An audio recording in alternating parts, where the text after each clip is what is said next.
How we doing today, folks? I've got a couple of great stories for you. This is a little crazy, but I'm going to bring you a little short video here in a few minutes. It says, "You're asking me to do what?" Madison Cawthorn talks about the D.C. elites having orgies and doing cocaine.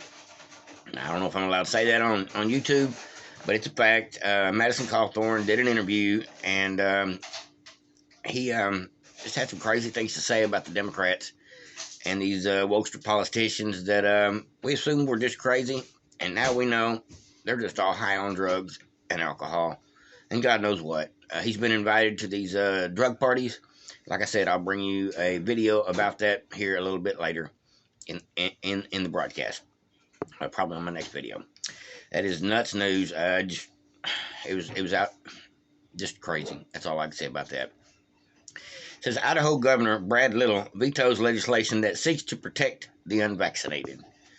Now, we need to keep that in mind. And if you live in Idaho and we're going to be voting this guy in, you need to keep in mind he is one of those double maskers. It says Biden caught lying in another bold statement. Another bold-faced lie. His administration said he watched Ketanji Brown's Jackson hearing. Biden said, "No, I didn't." These folks need to get their lies straight. You know, you can tell one lie and corroborate the lie and assume it's the truth, but when nobody's telling the same story, there's got to be somebody's got to be lying. It says mainstream media completely ignores the new developments in the Hunter Biden scandal. Last night actually, I put out a video of ChuckGrassley just on the Senate floor, House floor, discussing everything that we could prove about Hunter Biden. If you haven't checked it out yet, go check out that video. Like I said, I made it yesterday. Devastating information. There's no doubt about it. The checks, receipts, money involved, all this stuff has been brought to light, and they're discussing it in the Congress.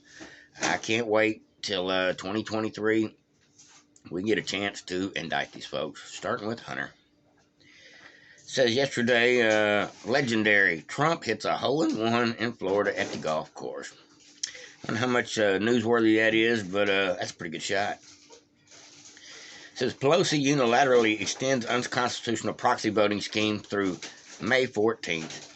She is extending this, let me go ahead and read a little bit of the article. House Speaker Nancy Pelosi on Monday unilaterally extended her unconstitutional proxy voting scheme, and it is a pure lawless and unprecedented corruption. Pelosi cited COVID and said that the public health emergency is in effect in her announcement extending proxy choosing. In the light of the attached notification by Sergeant-at-Arms in consultation with the Office of Attending Physician at the public health emergency in effort to due to a novel coronavirus, I am hereby extending the covered period designated on January 4, 2021, pursuant of Section 3 of the House of Resolution 8 until May 14th.